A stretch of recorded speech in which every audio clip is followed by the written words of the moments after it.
kita nak mula tawaf. Biasanya kalau kita bawa selama 25 orang, satu kelas, 10 seorang mutawif. Kita paling sikit 25 seorang mutawif. Dan sampai saja sini kita bawa ni, kita berhenti dulu. Sebelum ni dalam 100 meter kita berhenti dulu. Tengok Kaabah, sudah pasti mengalir air mata. Ya Allah, puas aku kumpul duit dalam orang. Hari ni aku nampak apa dulu.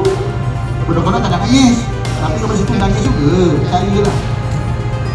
Nangis kita, nampak ya Allah. Jadi ustaz-ustaz pun kata, dah jangan nangis, jom jalan. Nangis tu tak tawa-tawa lah. Jalan, okey jalan. Ustaz Waki kita lantik sebagai ketua masyarakat depan. Yang ni jamaah, seorang buta, seorang jelik. Awak pegang. Betul kan? Okey, baik. Kita dah niat belum? Dah niat. Kita nak buat rukun kedua, perlu niat tak? Niat tawaf? Tak perlu. Macam semayang, kita dah niat semayang zuhur, nak rokok, nak sujud, tak payah. Saja aku rokok, saja aku sujud, tak payah. Jalan terus. Dan kita mula jalan. Bismillahirrahmanirrahim. Okey. Sampai sini sahaja, berhenti kita punya talbiyah. Talbiyah kita tamat. Dan jangan talbiyah lagi. Jangan pusing dengan talbiyah. Talbiyah kita tamat, bermula tawaf.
Assalamualaikum warahmatullahi wabarakatuh.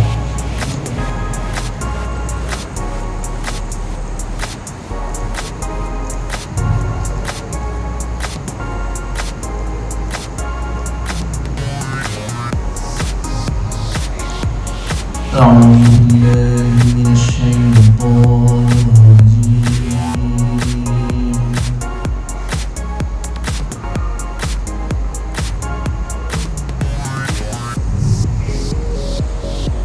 بسم الله الرحمن الرحيم.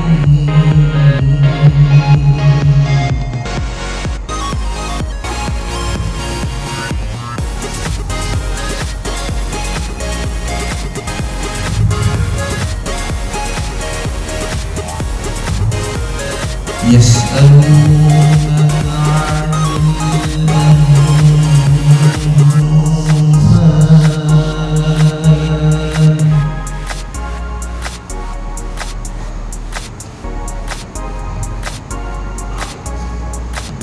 قل الأنفال لله والرسول.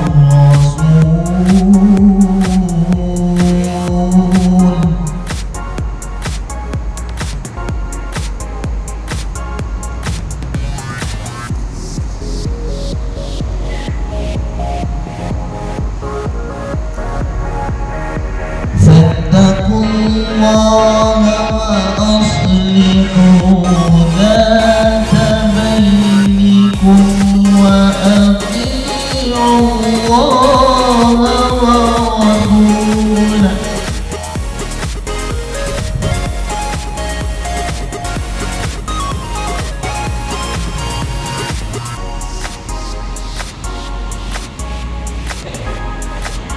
وأطيعوا الله ورسوله إن كنتم مؤمنين. صلى الله على محمد صلى الله عليه وسلم صلى الله على محمد صلى الله عليه وسلم. قل بفضل الله وبرحمته وبذلك فليفرحوا, kata Allah Subhanahu wa taala. Katakanlah wahai Muhammad, hendaklah mereka itu bergembira dengan kurniaan dan juga rahmat daripada Allah. Maknanya Allah minta kita sambut dengan rasa gembira, rasa senang hati apabila kita dapat kurniaan, nikmat dan juga rahmat daripada Allah.